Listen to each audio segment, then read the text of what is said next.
murah dalam kebijakan Amin dengan murahnya upah pekerja di Jogja, bagaimana strategi Bapak untuk membantu kami kaum muda mendapatkan pendapatan yang layak, dan apakah kami perlu untuk merantau untuk mendapatkan atau justru dimungkinkan di kota sendiri? Bapak tahu nggak Pak UMR Jogja berapa Pak? UMR di sekitar? Berapa guys? Ditanyain 2.100.000 Provinsi? di kota Jogja. Kalau provinsinya berapa? Provinsinya 1,8 ya betul? Di bawah malah Pak. Pak emang bisa Pak hidup dengan segitu Pak? Apalagi mahal-mahal Pak di sini juga. Pak harga fast food kan sama aja Pak Jakarta sama Jogja Pak. Kalau transfer mahasiswa bulanan berapa tuh? Nggak ada UMR Pak. Enggak, harusnya bilang sama orang tua, Bu, ayah, UMP-nya di sini 2,1 gitu. Jadi transfernya minimal 2,1 gitu. Oke. Itu pertanyaannya ya? Betul, itu pertanyaan Pak, karena kita resah nggak bisa hidup dengan 2 juta aja ya Pak ya? Ya, jadi gini, kalau kita bicara tentang UMP atau upah minimum provinsi, upah minimum kota, maka itu ditetapkan oleh pemerintah. Adapun kegiatan usaha yang bisa dikerjakan, menurut saya justru lebih banyak pada pengembangan ekonomi mikro kecil.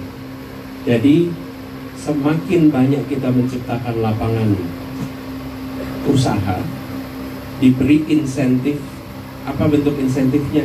Misalnya kemudahan izin untuk mikro dan kecil (IUMK), pembebasan PBB bagi mereka yang usahanya mikro, kemudian pemberian akses kepada pembiayaan bagi sektor yang non formal, informal.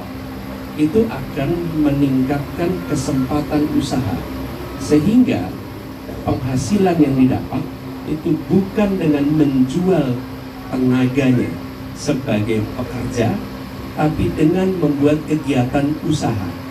Nah, ini yang harus didorong, mendorong kegiatan usaha, dan ini harus dikerjakan oleh pemerintah.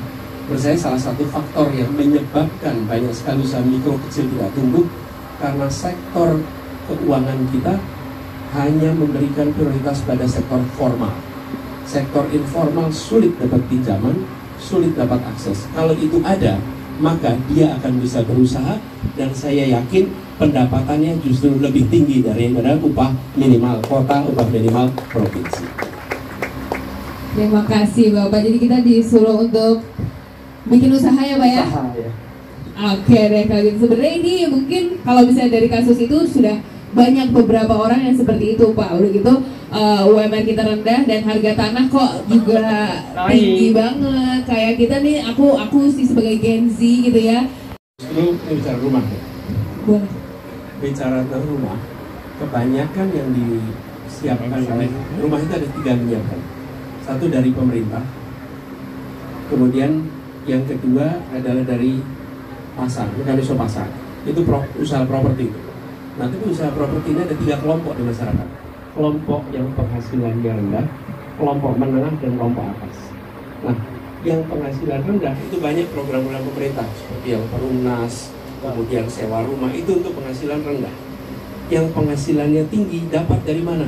Dari usaha properti, itu swasta. Semua usaha properti membangun rumah pasti membangun yang rombongan di atas. Yang di tengah ini yang selalu terlewatkan.